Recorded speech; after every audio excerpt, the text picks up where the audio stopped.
Well, we want to welcome everybody joining us here with your Southern Illinois Miners, and it's an opportunity now for us to talk with one of our partners. And joining us via Zoom this evening is Jill Gobert at SIH. How are you, Jill? I'm doing well. Thank you very much. How are you guys doing? It's great to be able to spend some time with you. We're doing great spending some time here at Rent One Park, and the miners have teamed up with SIH and the SIH Foundation because, you know, with everything that's going on with the COVID-19, there's a lot of need in various parts of our communities. And SIH and the SIH Foundation are doing something to kind of help address this situation. Yes, we are. We have established the SIH COVID-19 Relief Fund. And through this fund, we are trying to help impact those in the greatest need in our communities. We are uniquely situated, I believe, to do this because we have a wonderful community benefits department that has long-standing relationships with various social service agencies. So we have the infrastructure to move very quickly.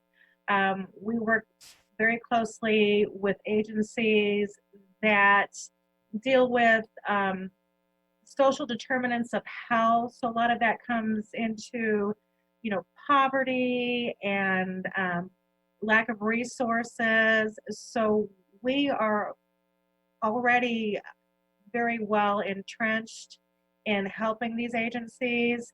So if people don't really know, they want to help and they don't really know, like, you know, who do I give to, how do I give, we are setting up a application process, and it will be open to the lower 16 counties that we serve, and it will be a very fair and transparent process where we will really look at the biggest impact and how we can get the funds out to those who need it most. Food banks, homeless shelters, things like that that are really hurting right now.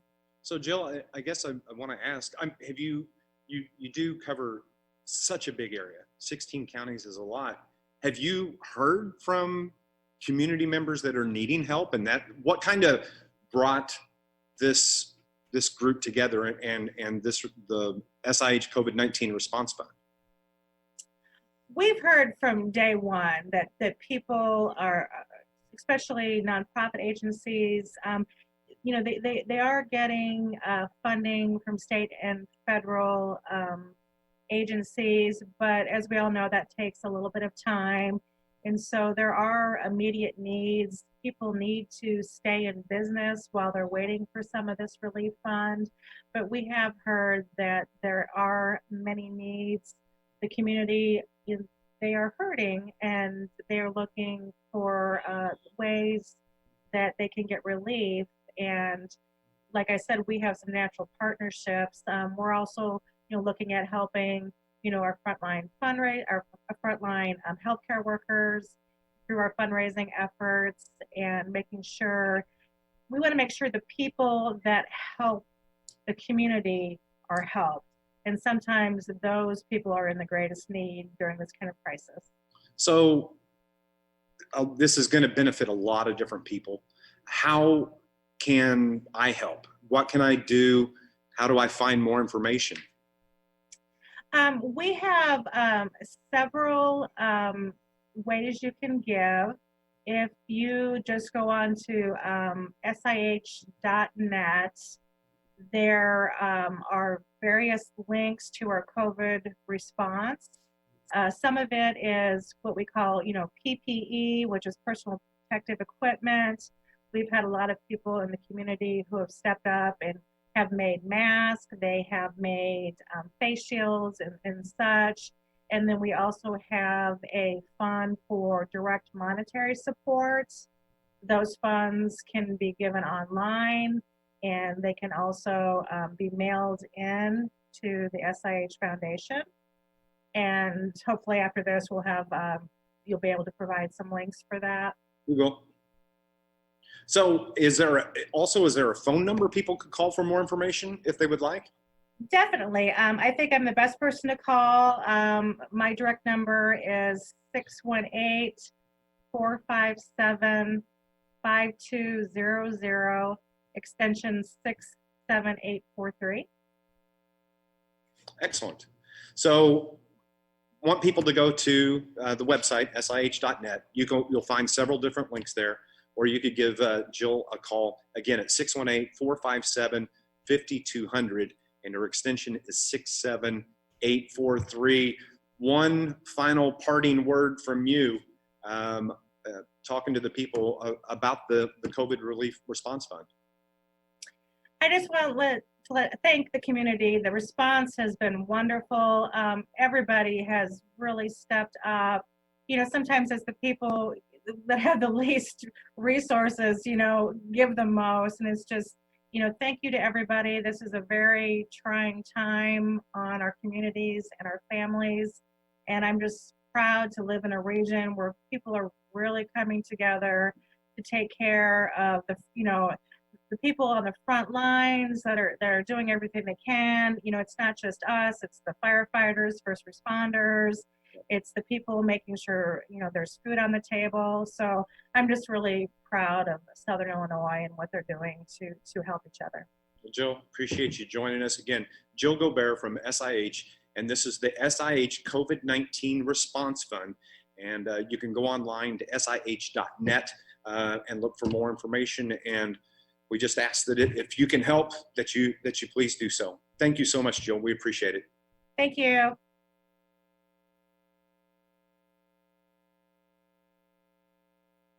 Hi there, Miners fans. Once again, welcome back to our coverage of Miners Virtual Opening Day here on Facebook Live. Jason Garrett with you, and we are joined by another very special guest, one of the greatest pitchers, not only in Miners history, but in Frontier League history, the 2008 Frontier League Pitcher of the Year, and as of last season, a Frontier League Hall of Famer as well. Ryan Bird joins us here on Virtual Opening Day. Ryan, great to see you again. How are you?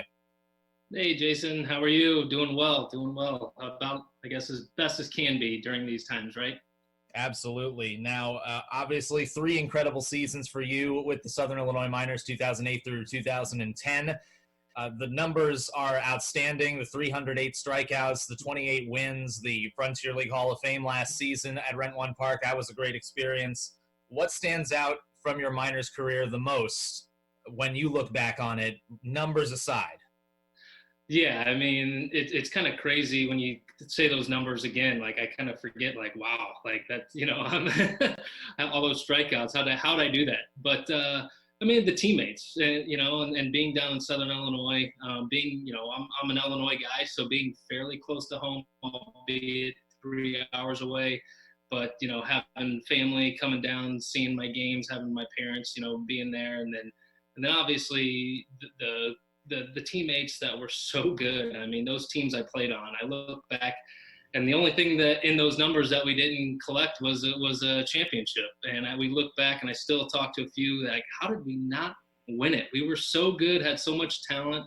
But that was the fun part. That made my life as a pitcher with those numbers pretty easy. As long as I kept us in the ball game and work on getting guys out and hand it off to a great bullpen. I mean, the big sticks in our lineup, obviously like the Joey Metropolis retired, number and everything. And then, Brad Miller, Tim Dorn, Jeremy Miller. I mean, you can go on that list, and it's just like, wow, these guys were the sticks behind me. And so it made my life as a pitcher pretty easy. Absolutely. Now, we'll start with the 2008 season. It was your debut season with the Miners. 13-3 record, Miners record for wins in a single season. Also, at the time, a Frontier League record, 152 strikeouts that year. You joined the Miners officially right before that season started, after you got released by the Blue Jays. So kind of take us through that season for you from kind of start to finish. Yeah. So, I mean, really, I was with the Blue Jays the year before. Kind of a shock that I got released, but I was like, you know what, who can I call? And literally my first call was Mike Pinto. Prior to getting picked up by the Blue Jays, he had me do a tryout and was going to sign me actually the year before. And luckily I had a chance to play, with the Blue Jays organization, get picked up literally before signing with Mike. So I called Mike, and he's like, you're in, come on back, come to the spring training. yeah, it's interesting. You say 13-3. I mean, I started out the year 2-3, and had a rocky start, and really trying to find my game, and kind of lost a little confidence from, that release of minor league baseball. And then, my confidence level was down. And I can still recall the meeting I had with Mike in his office, where he was telling me, Ryan, you're here for a reason. Trust your stuff, have confidence.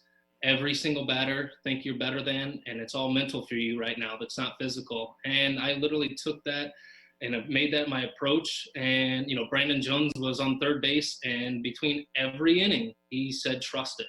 And that's all I thought about, was trusting my stuff. And obviously I had a phenomenal catcher that year, Brendan Occasion, who, he put, him and I clicked, from the get-go. And once I trusted it and let it go, and, think, hey, I can get anybody out in this league, all of a sudden the wins and the strikeouts started piling up. And then it became just let it happen. Just keep the streak rolling. Don't think, just trust your stuff. Well, in addition to that stuff that you had physically on the mound, you had a little bit of help as well from some secret stuff. That entire season fueled by meatball subs, of all things. It was. When I got my third win, I just had, it was one of those days where every pitch was working, and, and pitchers in particular are so superstitious. We're like, what did we do that day? What socks did we wear? Which undershirt did I wear? What was my, routine like that day? And it just so happened I went to Subway and picked up a foot-long meatball, with a blue, Powerade. And I was like, well, my stomach felt great. My body felt great. Let me try it again and try to keep the routine going. And then you win another game, and you win another game. And it just, baseball is so superstitious. It's kind of comical looking back now, but I don't know how many starts I went in a row from that 08 season to even the 09 season. I think it was 20 plus starts of trying to keep the same routine. Just keep it going. It's working, just keep the confidence, keep the momentum going. And yeah, Subway was a part of it. Shout outs to Subway. But that streak, by the way, is also a remarkable streak. Maybe the most impressive thing in your career numbers wise. 17 straight decisions, 11 in the 2008 season, as you mentioned, starting out 2-3. But then again, 6 more to start the 2009 season you won. That's a Frontier League record that still stands. Streaks like that tend to take on a life of their own a little bit. Were you thinking about the streak as it carried over into 2009? I didn't have a clue, actually. Not at all. I think when, I believe Ralph Santana, we were up in Kalamazoo and I won, and on the bus ride back, he was like, Bird, do you know what you just did? And I had no clue. I'm like, what are you talking about? And he goes, you just won 17 in a row, regular season games. And I'm like, wait, what? And he goes, it's a record. And I'm like, wait, what? And then I couldn't believe it, and it was just kind of crazy that streak went that long. And, several guys would joke with me all the time. They knew how serious I was on the field, but, joking off the field. And yeah, they were just like, how are you, what are you thinking about? I go, that's just it. I'm not thinking that. I'm getting out of my way, and I'm just, trusting myself. And that's what it's crazy to look back on, and how long that span was, where I just had this clear mind with the game of baseball and the feel for my pitches. And that's, it's looking back, yeah, it's like, how did I do that? Not even when, you're dominant in high school, and none of those things were happening. So let alone professional baseball. Well, Ryan, the last 10 years you have been away from baseball playing. You retired after the 2010 season. So what have you done in the meantime, and what are you doing now today? Yeah, for the last decade. Wow, it sounds crazy, like a decade. But I'm actually doing the same thing that, once I left the game, which was a hard decision. And Mike and I had, some tough conversations when I decided to hang up the cleats. And I think, my mom probably cried more than anybody. But no, I actually got my finance degree in college. I knew I'd be in the financial world. And, quick short story here. I got my job as a commercial banker with a gentleman who was actually college friends with my high school baseball coach up here in Chicago. So it's crazy small world, and how the people the people you meet, and how small of a world that baseball really is. But yeah, so I've started my commercial banking career in 2011, and then been doing it ever since, and actually working with the same boss and same good friend Darren Bacon, who's been a great mentor for me. And it's interesting, one of my first conversations when getting hired by him, I think we spent 45 minutes on the phone, and 40 of those minutes were about baseball. So I knew I was in good hands with my career, and yeah, it's been going great ever since. And I met my wife, who's actually from close to back home. She moved up here, and we got a little family now living out in Geneva, Illinois. 2 daughters, so it looks like I'll be coaching softball instead of baseball. But yeah, my daughter Taylor is 2.5 years old, and my 3-month-old Jocelyn, is new to the world, and she's amazing, and she's keeping us up at night. So I hope I don't look too tired on here, but they're both amazing, and my wife's been awesome, throughout this whole process, and this quarantine, because she's definitely the rock of the family. So. Well, thank goodness you are all healthy and doing well. Financial sector is kind of popular with former minors. In fact, you mentioned Brendan Occasion, who you obviously had a great chemistry with. Your catcher's in the financial world as well. Is it any wonder? Definitely not. No, and it's funny. Him and I got we're so similar and like-minded. I mean, that's why we hit it off so well. I mean, we knew what we wanted to do before we even spoke, and that was our great connection. And to know that Brendan and I stayed in touch, and and obviously through the Facebooks and the LinkedIn's, and I followed him in his career and talking on the through text, and I knew he was going to be successful, and it's awesome where I would get a quick little promotion on the LinkedIn, and he would send me a note saying, "Hey, congrats, man! Like, keep it up." And so, yeah, no, it's good to see that, and and that's what it's funny with baseball numbers. It kind of makes it, that simple connection there for some of us, because it's just part of our lives. Well, you'll be reunited in virtual form tonight. I don't know if I'm spoiling anything for later here on Miners Virtual Opening Day, but you guys are both starting tonight in the lineup. And so are you excited to see yourself pitch in virtual form tonight? Yes, that's unbelievable. It's awesome. I actually got the chills a little bit thinking about it. It's like, wait, watching yourself, via the sim, and seeing how I look and how I pitch, and it's going to be pretty cool. It's going to be pretty amazing, and I'm looking forward to enjoying it and seeing the other players and teammates. That's going to be a lot of fun, and my family and everyone else will be anxiously waiting to see it. Yeah. Will you have a meatball sub tonight, either virtual or otherwise? Virtual, definitely. It's in. Virtually, it'll be in. I may have to go out and get one. I'll have to find if the Subways are curbside pickup right now. I don't know, but yeah, no, definitely virtually. It will be in my system. Ryan, thanks so much for joining us here on Virtual Opening Day. It's always great to talk to you. Good luck tonight against the Frontier League All-Star team, and we'll talk to you soon. All right, thanks, Jake.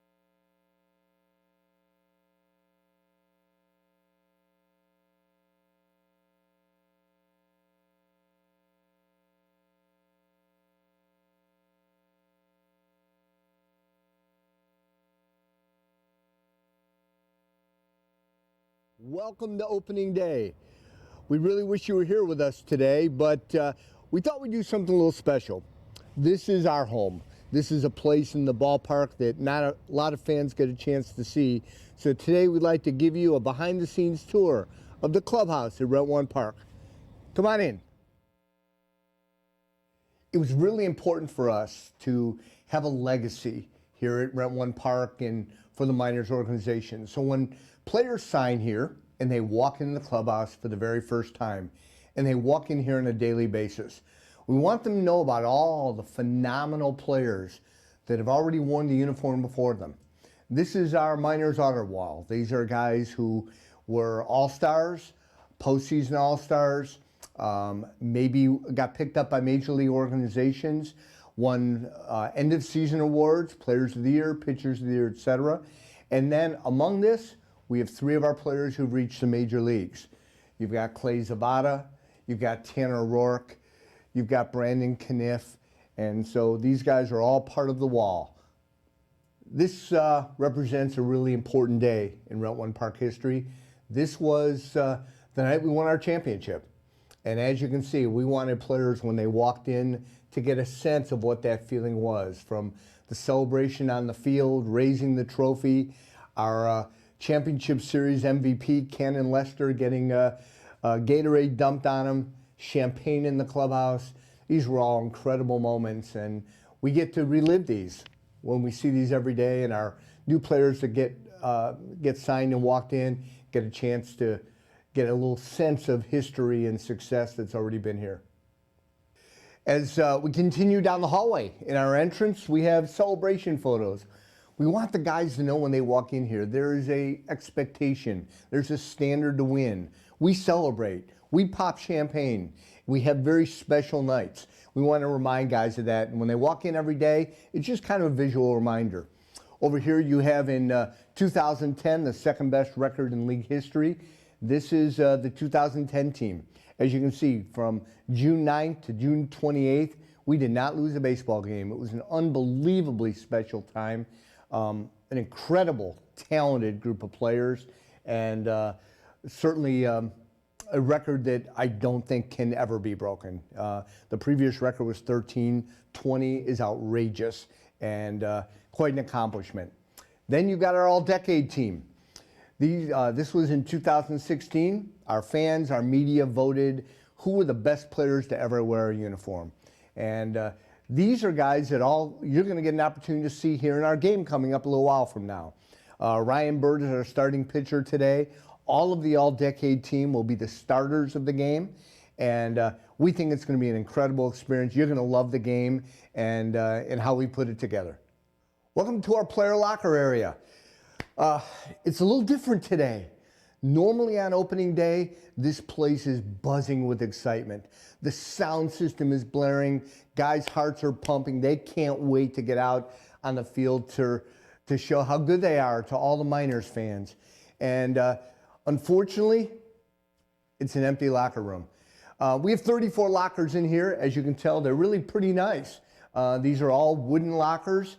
They have a lot of room in them. They have private locker areas up above. And when they arrive, it kind of looks like this when they get here for spring training. Players walk in addition to having all of their materials and equipment provided for them, their name is up in the locker, and this is a keepsake for them long after they're gone. This is a very special place to us. The clubhouse is home. As you can tell, there's a big table in the middle. There's normally more than one. Guys are in here playing cards and just kind of sitting around getting to know each other and talking about games. We have meetings in here where we'll go over the scouting reports for the pitcher for tonight.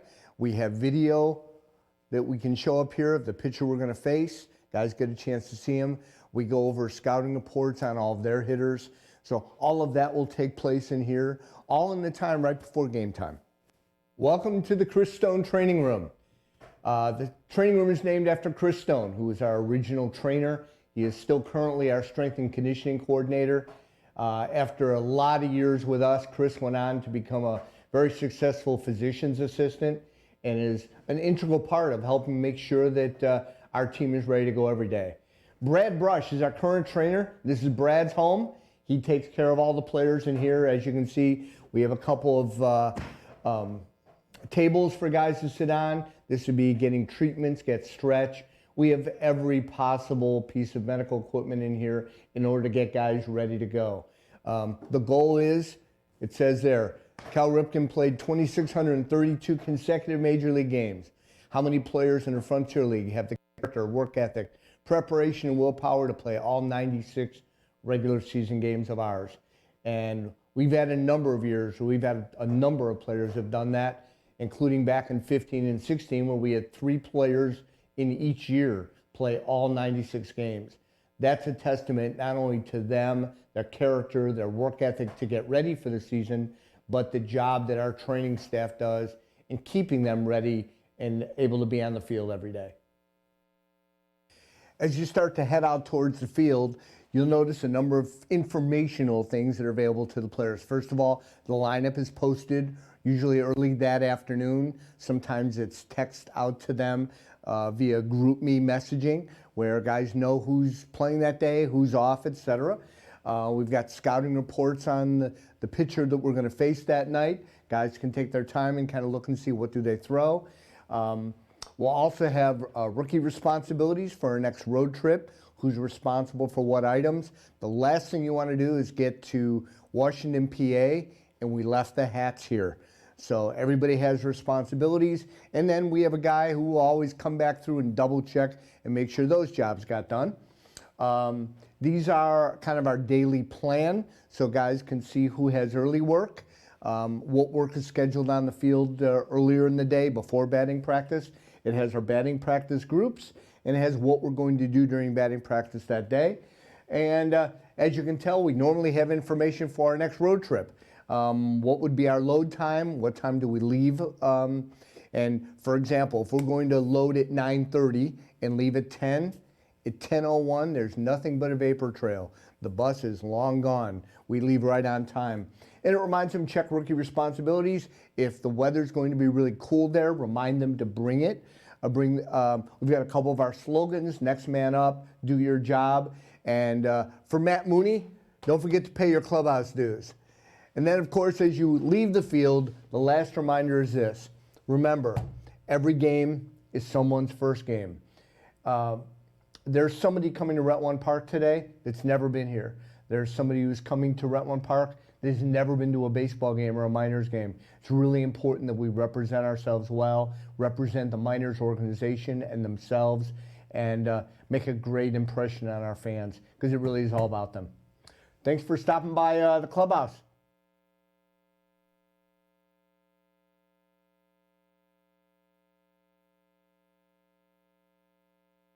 On Facebook Live, Jason Garrett joined by another Miners all-time great. In 2014, he won the Frontier League Pitcher of the Year award and may have even won a second Frontier League Pitcher of the Year award had he not been picked up by the Braves late in 2015. Threw a no-hitter that season as well. Matt Bywater joins us here on Miners Virtual Opening Day. Matt, it's been a while. It's great to see you. How are you? Doing well. Happy to be back. Thank you for including me in this, and excited for the season to start up. And yeah, life has changed since the Miners, but I miss it. Still do. Well, we miss you too. Coming to Southern Illinois in 2014 from the American Association, but also previously with the Baltimore Orioles organization. What was the process like that got you to Southern Illinois? So after it was off season or something, and just kind of weighing my options, got a hold of Mike, or Mike got a hold of me, and started talking to me about the team. I didn't really know much about the league or the team, to be honest. And so I was asking friends and guys I had played with, and everyone I talked to pretty much said the place to go to is Southern Illinois. The facilities are great. The team's great. The coaches are great. Everything is pretty much top of the line. So it really made the decision easy, and kind of never looked back since. And you came in a year where the Miners clubhouse, the players on the team, it was almost an entirely new team. There were only 3 players who were back from the previous season, only one of which was on the championship team the 2 years prior in 2012. How long did it take you to get acclimated to a new environment, but also a whole roster full of brand new teammates? Yeah, I think it almost kind of made it easier just because everyone was sort of in the same boat and everyone was kind of had to get to know each other. So it made it easy. There wasn't sort of like those already preset cliques or groups of guys. So it kind of just going in from spring training day one, it was just everyone sort of mashed together in the clubhouse, and just kind of able to mingle with everyone and get to know everyone, and yeah, kind of grew from there. I was in that same boat. That was my first season as well, as the radio voice of the Miners. So that season, the 2014 season for you, ends up being a special season, the Pitcher of the Year award at the end of the year. The most interesting thing I think about that season statistically is that you led the league in walks and still won the Pitcher of the Year award, which I don't know has ever happened before in professional baseball, but nobody really hit you that hard despite the walks, because you had one very unique pitch that I still think might be the most unique pitch I've ever seen. So if you can describe that Vulcan changeup that you have and sort of the origin behind it and how you were able to throw it. Yeah, so I mean, I think the big secret is if you don't let them hit it, they're not going to hurt you. So either walk them or strike them out. But yeah, so the Vulcan, that kind of just came out of necessity. In high school, my high school pitching coach, all I had was a fastball and a curveball. He basically said, if you want to play at the next level, you need to learn a changeup. And I just couldn't throw a conventional changeup for the life of me. And over time, just my grip started kind of spreading out my fingers, and then just the pronation kind of picked up as well. So it just kind of turned into the perfect storm of the pitch that it turned into be. And for those who obviously are curious as to what I mean by the Vulcan changeup, you make the sign of the Vulcan from Star Trek and put it over a baseball. That is the pitch that you were able to strike everybody out with. In the 2015 season, you come back to the minors, and I would argue you were even more dominant. The strikeouts went up, the walks went down, and you had another outstanding season. Was it something that was an adjustment that you made between the two seasons in order to even up your game from a Pitcher of the Year season to something even higher? Definitely a lot of work in the off season, but strangely, I just somehow I started doing the whole weighted ball program and getting into that sort of thing. So I came in with maybe a mile or two more velocity, but aside from that, yeah, I think I was just sharper and kind of just able to pitch better, and just I wasn't in as many jams from the walks. There were still definitely the walks, but compared to the year before, they were a lot better. And that season was one of the most special seasons for the minors in terms of pitching that in their history. You were part of a starting pitching staff in particular that at one point had four guys who were basically all aces: yourself, Adam Lopez, Rick Teasley, and Jared Miller. What was it like to be a part of that pitching staff and that team in particular?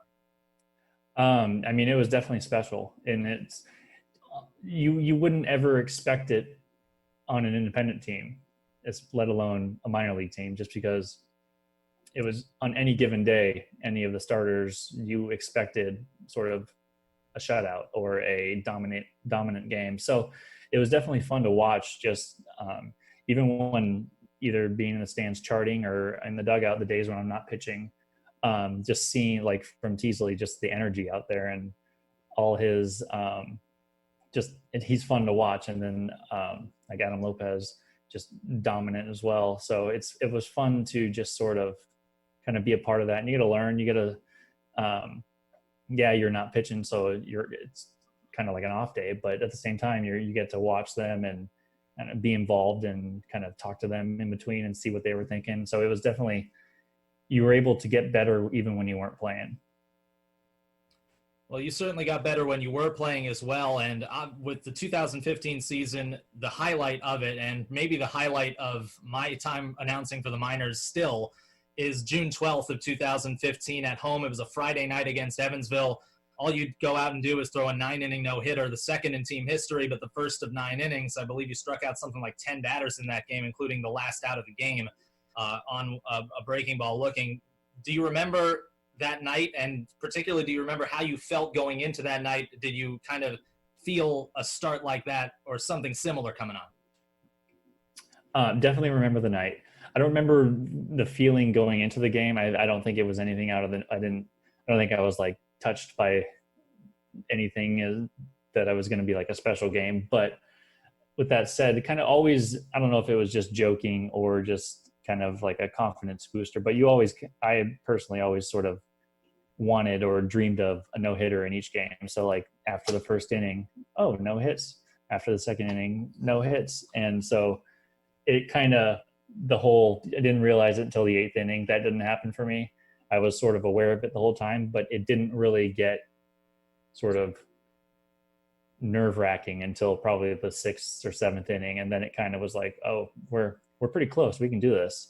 And I don't know, it's when you have a guy like Toby behind the plate, it makes it easy. And I just remember all behind me guys were making plays.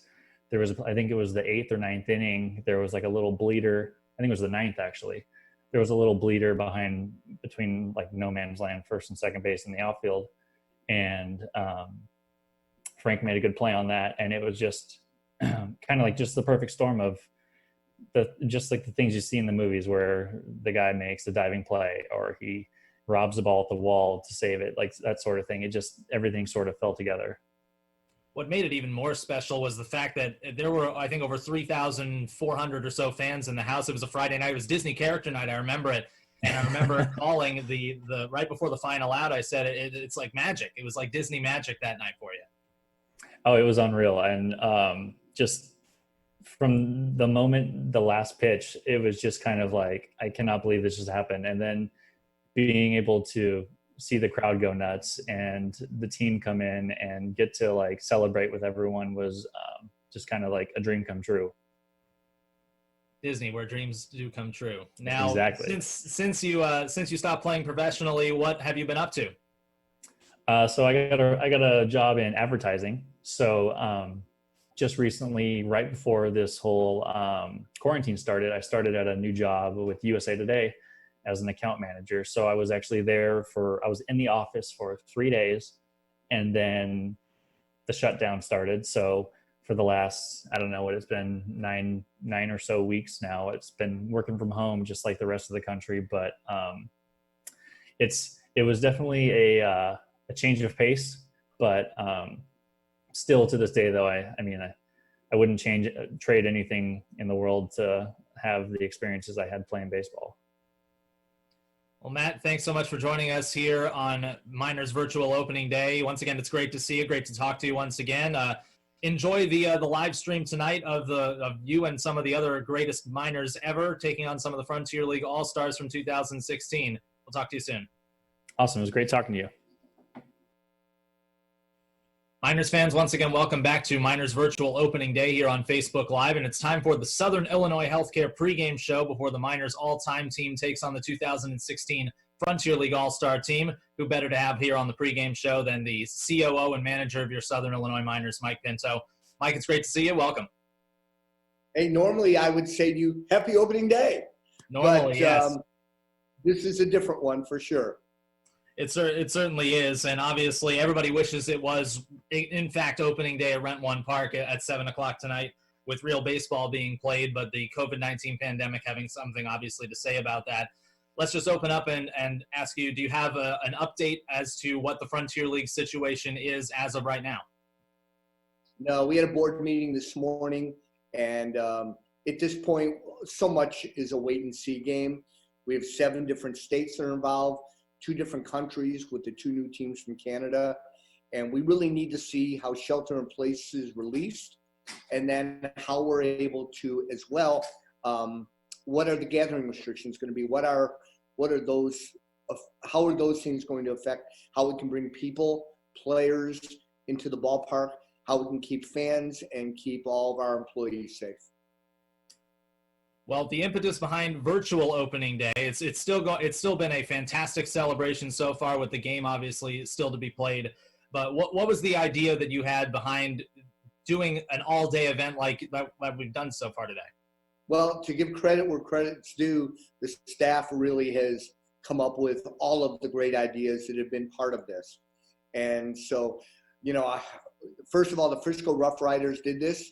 I think that was the first time we heard of something like this being done. And then we saw a couple weeks ago that the Kentucky Derby was going to do it and do a simulated race. And so with a bunch of employees that work here that are what I call what else thinkers, they just kept saying, well, what else could we do? What else could we add? And they've been phenomenal. Kathy Perry has kind of led the effort, with all of our staff, and John Weaver and Jake Van Way have done a phenomenal job in putting all the pieces together of this, and deserve all the credit.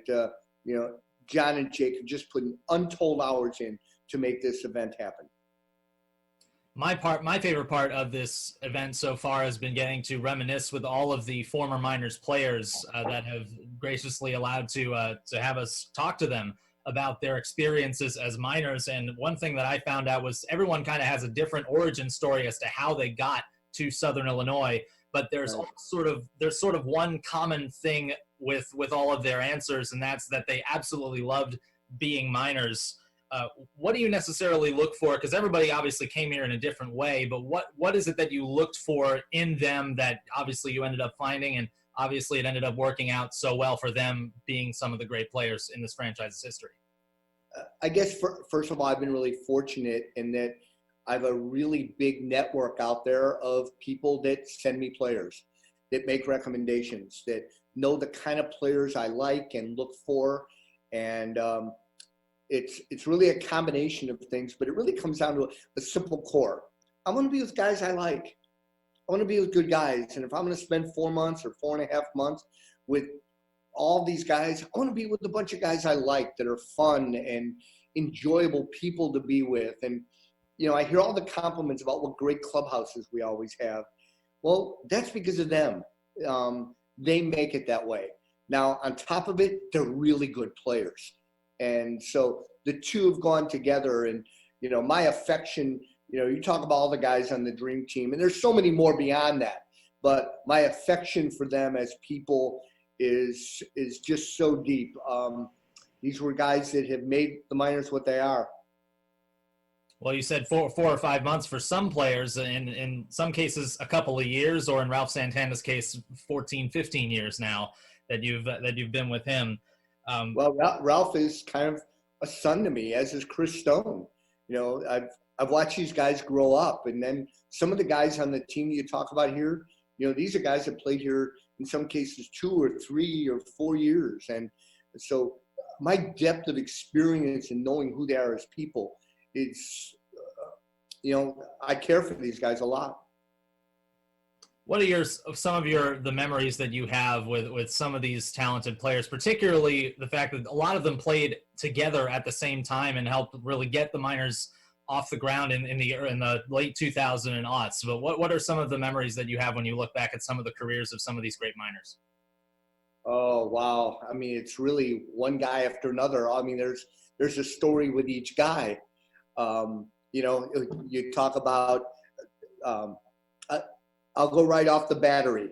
So you got Ryan Bird, meatball subs, and how all that happened. And he started having meatball subs. We happened to be in a restaurant at the same time, and I bought him one, and he had a great game. And I said afterwards, hey, you pitch like that, I'll get you meatball sub every game. And it started a kind of a theme. And Brendan Occasion, and after we won 10 games, comes in and says, hey, Mike, if we win 20, can we go to pinch and you pay for it? Sure. Yeah, everybody wins 20 games. Wasn't the least bit worried about that. I can go around, you know, you talk about skills. I look at Brad Miller at first base, and just an phenomenal defensive first baseman. Forget a really good hitter, but a phenomenal first baseman. And the story of how he got to us. Then the only trade that's been done between a major league team and an independent league team. So I could go around the field, you know, Mike Scanzano and my long-term relationship with Mike, and how he used to love orange slices, and he would come into my office to steal orange slices out of my drawer. I had a bag of orange slices. They were always for him, but you know, I can go right down the list with all of our guys, and I have those personal stories with each one. Well, speaking of really the Miners history, there's one thing that really does stand the test of time, and that's the 20-game win streak. The previous Frontier League record for wins was 13, so not only did you break it, but you shattered it. You've told me about the streak several times before, and how, you know, obviously that 2010 team was historic. Then I think you went into the All-Star break at 39-9 thanks to the streak. But it was not by any means, despite the talent on that team, it was not an easy streak to compile. No, and you know what? And I had friends afterwards said, oh, that had to be so much fun. It was nothing fun. Every day was I didn't know who we were going to have available to play. You look at the lineups day in and day out. We didn't know who we were going to have. And it was who can play today. We have 9 healthy bodies to play today. you figure in the midst of that, Ryan Bird was on the DL. Joey Metropolis was on the DL. Ernie Banks was on the DL. And we had so many impact guys that were not able to play for parts of that. It was a battle. It was a war. And it just showed what kind of people and players and how their desire to win, comeback victories, even the 20th victory, and how we came back and won that. And the emotion, those guys were so excited. I wish I could bottle that level of passion and energy. Well, that 20-game win streak is still obviously a Frontier League record. A lot of late comebacks, in fact, in that streak made it so memorable. And several players mentioned to me how those wins came about and how they remember those. But you talk about the culture of the organization. Several players have mentioned that as well when we talked to them earlier today.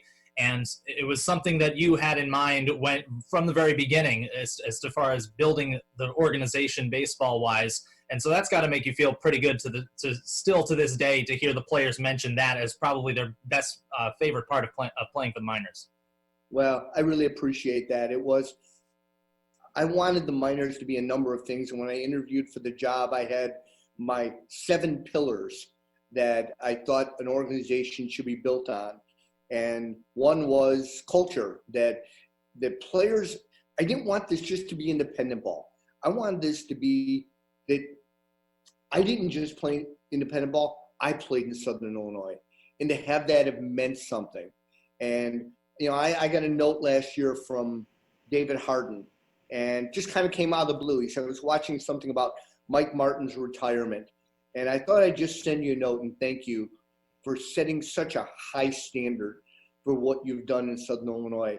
And, those things mean a lot. The other day I got a text from Brandon Kniff, I got to the big leagues and was a closer on our championship team. And out of the blue, it was a picture of his championship ring.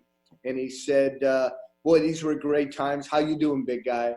And so it means a lot that these guys have maintained a relationship over the years. Well, this virtual game that's going to take place in a little while is something that, thanks to modern technology, we were able to kind of go back to a time machine and bring back all of these great Miners kind of in their prime. So you're going to obviously have a lot of fun watching it. What are your predictions for how this is going to go tonight between the Miners and Frontier League All-Stars? Well, first of all, I would love to put a lineup together and to have a pitching staff like we are putting on this dream team. I mean, this is an absolutely monster team. So I can't wait to see it. I'm going to watch it here at the ballpark. I'm going to sit outside the Diamond Club, and we're going to put it on the big video board, and I want to watch it that way and just kind of take it inside this ballpark as I would on any opening day, and watch these guys put on the uniform one more time for the Miners. Mike, thanks so much for joining us here on the Southern Illinois Healthcare pregame show. Enjoy the Miners virtual opening day game, and hopefully we'll talk to you sooner rather than later. Thanks, Chase. Hope we see you here soon. Welcome to Rent One Park, home of the Southern Illinois Miners. Located in Marion, Illinois, the $26 million facility opened in 2007. Easily accessible via Highway 57 and Route 13, the stadium has parking for 1,000 vehicles and an in-stadium capacity of 7,000 people. Continuous renovation projects at Rent One Park has provided something for everyone. Newly added, the Budweiser Party Decks offer an all-inclusive unique hospitality option. Located in right field, the Hot Corner features a full-service bar and grill and outdoor entertainment plaza with music and yard games. 3 full-service concession stands span across an open and spacious concourse, which also features 4 top table seating, the home plate bar, and a children's wiffle ball field. The stadium also features a spacious team store and fully equipped box office. Installed in 2018, Rent One Park has the largest high-definition widescreen video board in the Frontier League. With a 5-camera HD video broadcast and professional control room, fans get an enhanced experience which provides nonstop entertainment. Fans can get a fun and competitive round of mini golf at the 10-hole Rent One Park Mini Golf Club adjacent to the Birthday Village. Bring your lawn chairs and blanket to enjoy a view of the game on the grass berm located down the left field line. The suite level features an unmatched hospitality experience with 14 private suites, the Culver's porch, and an indoor press box and media room. Also featured on the suite level is the Diamond Club banquet facility, which can accommodate up to 300 guests and be utilized year-round. The stadium features a synthetic playing surface with large professional dugouts, protected bullpens down the right field fence, and state-of-the-art comfortable clubhouses with training rooms for both the home and visiting teams. In addition to Miners baseball, Rent One Park has been home to the Canadian Wild of Southern Illinois, the Ohio Valley Conference Baseball Tournament, Colt League World Series, and concerts featuring some of the industry's biggest stars. Rent One Park, something for everyone. Hey, good evening, Miners fans. Welcome to tonight's celebration. I'm meteorologist Trent Okerson with WPSD Local 6, and I've got your first pitch forecast. It is going to be a little unsettled weather-wise tonight. Some scattered thunderstorms around the area for first pitch and temperatures in the mid-70s. And later in the evening, ninth inning temperatures coming in around 72, and we'll still have a chance of some scattered showers around tonight. Hope you guys enjoy this evening's celebration of baseball, and we'll see you back at the ballpark real soon. Have a great night and play ball. Ball in the air to right center field, fairly deep. It gets up in the wind. Back is the center fielder, Brian. He looks up and it's gone. Fly by night away from here. It's a solo shot for Brett Siddle. And the Miners are on the board, 1-0 here in the first. And he lifts the leg and delivers the 0-1. Swung on, line drive, base hit through to right field. Rounding third is Diaz. Throw comes in from Siddle. It's going to be close, but it's not in time. Throw down to second by Cosgrove, taking second on. The RBI single is De La Rosa. 3 straight 2-out hits for Lake Erie. And the Crushers now lead 2-1. 2 balls, no strikes to Cosgrove. And the pitch. Drive in the air, deep left center field. On the run, Brian. On the run, Kraft. And Brian reaches out and cannot make the catch. It's off his glove. It rolls on the warning track. Rounding third is Davis. He'll score. Andy Cosgrove reaches. That'll be at least an error, maybe a hit and an error. And the Miners have tied the score at 2. And he brings home the 1-0 pitch to Hill. Swung on, line shot out to second, caught by a diving Wawu, flips it to Davis at the bag. They got him. What a spectacular double play. Wawu starts it with a dive to his left, and then still on the turf, gets it to Davis, who just beat De La Rosa to second base, and that ends the inning in short order. The 0-1 pitch by Romero. Drive in the air to right center field. This ball's deep, backing up Brian toward the track. He's at the wall, and it's out of here. He did it again. Fly by night away from here for Anthony Brocato. A game-tying solo home run, and it's all knotted at 3 here in the top of the 7th. 1 on, 2 out. And here comes the 0-2 pitch to Bodie Bryant. Swing and a miss. He struck him out on the slider. Tag applied by Cosgrove. A big Casasa strikeout and a big shutdown inning for Chase Cunningham. Here in the 7th. 3-2 pitch. Gentner delivers. Fastball strike. 3 at the knees. He froze Hutchin for out number 2. Perfectly located number 1 there by Gentner for out number 2. The right-hander sets. 0-2 pitch. Swing and a miss. He got that breaking ball over again, and Burdick unable to hold up. 2 Casasa strikeouts for Gabe Gentner in a 1-2-3 top of the 8th. Thomas has the sign. Out there for his second inning of work. The 0-2 is line drive into right field. Over to his left goes Diaz on the run. He can't get it.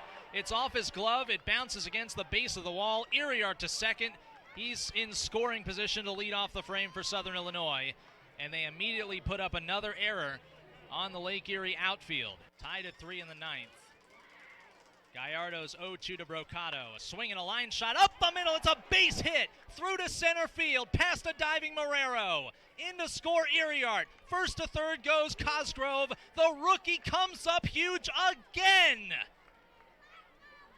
Anthony Brocato is on fire, and the Miners have a 4-3 lead in the 9th inning.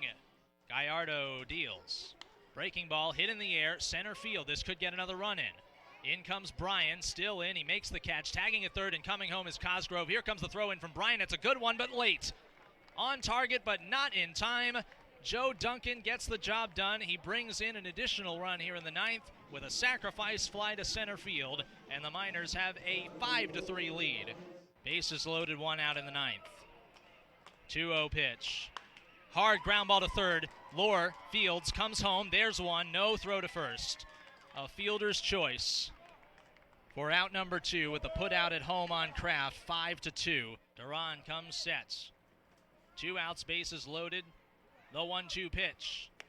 Strike 3 at the knees. He got him. There is your ball game.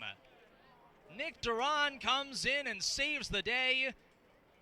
He strikes out Bodie Bryan with the bases loaded and a tying run in scoring position in the ninth, and the Miners win it 5-3.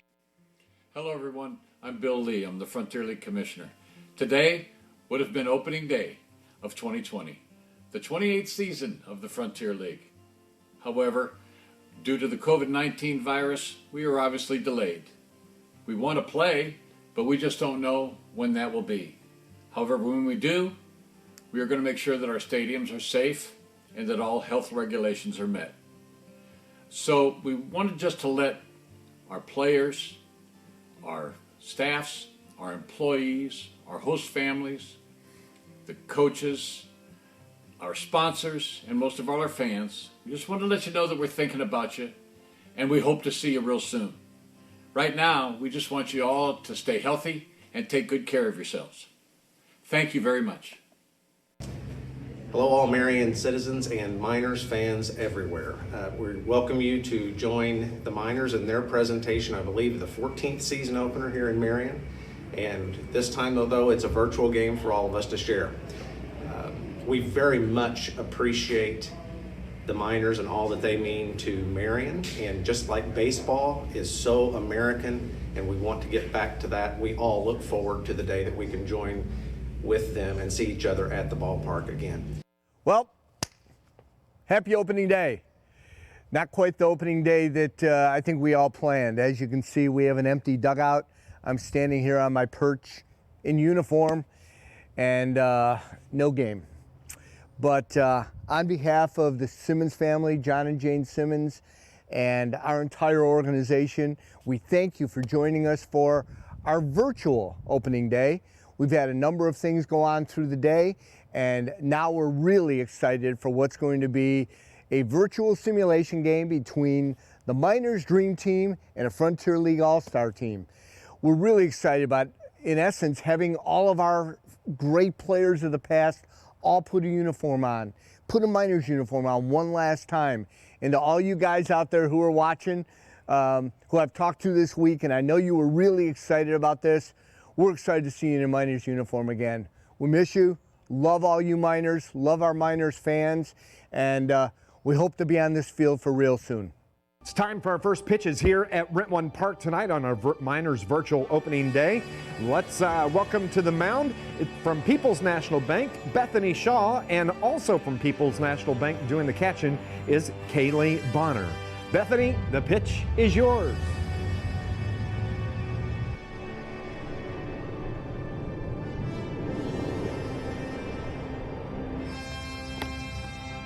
And that's your opening night first pitches, brought to you by Uncle Ray's here with your Southern Illinois Miners. At this time, we ask that you please rise and remove your caps, and please welcome Jermaine Bollinger as we honor America with our national anthem. Oh, say, can you see by the dawn's early light what so proudly we hailed at the twilight's last gleaming, whose broad stripes and bright stars through the perilous fight o'er the ramparts we watched were so gallantly streaming, and the rockets regular, the bombs bursting in air, gave proof through the night that our flag was still there.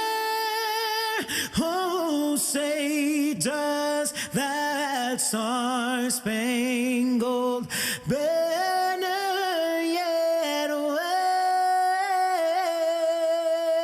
wave o'er the land of the free and the home of the brave.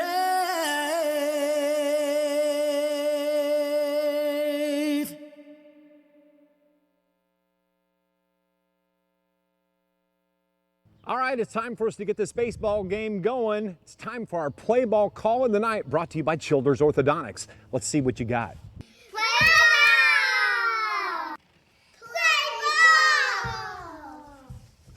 People. People. People. Play ball.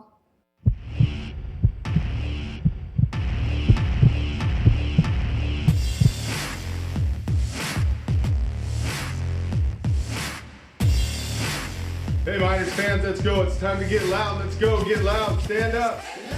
There goes Riley. Pitches ripped in the air. Deep left down the line. Forget about it. Goodbye home run, Steve Marino.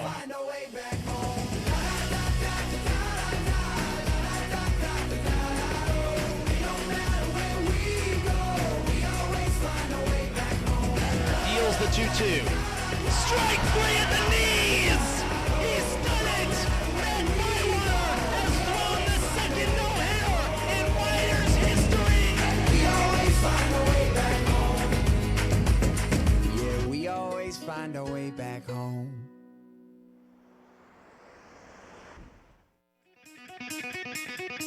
All right, Miners fans, let's meet your Southern Illinois Miners Dream Team. Leading off at second base, number 20, Ralph Santana. Hitting second at first base, number 23, Brad Miller. Hitting third, number 31, Joey Metropolis. Hitting fourth, your designated hitter, number 35, Tim Dorn. Hitting fifth, in right field, number 11, Michael Early. Batting sixth, in center field, number 29, Jeremy Millens. Hitting seventh, at third base, number 19, Nate Hall. Hitting eighth, your catcher, number 32, Brendan Occasion. And hitting ninth, at shortstop, number 2, Mike Scanzano. And our starting pitcher tonight, number 13, Ryan Bird. And your manager, number 3, Mike Pinto. Here we go, your Southern Illinois Miners Dream Team. Live from Statesman Park, it is time for the main event. It is Miners Virtual Opening Day 2020. The Southern Illinois Miners all-time team taking on a team of all-stars from all around the Frontier League from 2016. Jason Garrett with you here. So glad to have you with us wherever you may be tuned in all across the globe. And for the Southern Illinois Miners, you saw their starting lineup just a few moments ago.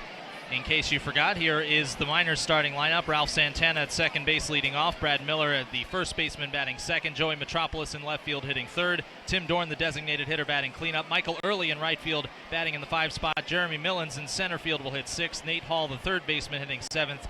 Brendan Occasion catching and batting 8th. Mike Scanzano is batting 9th and playing shortstop. For the 2016 Frontier League All-Stars, here's their starting 9. Rolando Gomez, the shortstop, leads off of the Evansville Otters. Santiago Chirino, the Normal Corn Belter, second baseman, bats second. Aaron Dudley, the first baseman, hitting third, also from Normal. Andrew Godbold of the Florence Freedom bats cleanup and plays right field. Nick Baylog, the designated hitter of Evansville, batting 5th. Craig Missoni, the third baseman in the 6th hole from Gateway. Nolan Meadows, also a Corn Belter, left fielder, batting 7th. Austin Newell in center field, batting 8th, and Dylan Kelly catching. And rounding out the batting order in the 9 spot, Ryan Bird, the recently minted Frontier League Hall of Famer last season. He is on the mound for the Southern Illinois Miners, and he will face Rolando Gomez to lead off here in the top of the first. Once again, it is great to have you with us. The right-hander Originally from Potomac, Illinois, deals the first pitch. It is in there with a fastball strike, and we are underway on Miners' virtual opening day. Gomez, fleet of foot, also not afraid to lay down a bunt and try to leg out a hit. Adding from the left-hand side, Bird's 0-1 pitch. Off-speed pitch misses low, ball one. The defense for your Southern Illinois Miners on this beautiful day for baseball. Blue sky up above, puffy clouds in the area. Defense from left to right in the outfield, Metropolis, Millens, and Early. Here comes the 1-1 from Bird. Lashed foul down the left field line. Strike two on Rolando Gomez. Chirino and Dudley to follow here in the first, no score. Here comes a 1-2. Also off speed, also low, ball two. Around the infield, third to first, Hall, Scanzano, Santana, and Miller. Brendan Occasion, familiar battery made for Bird, doing the catching. As the fastball misses high for ball three, full count on the Frontier League All-Star leadoff man.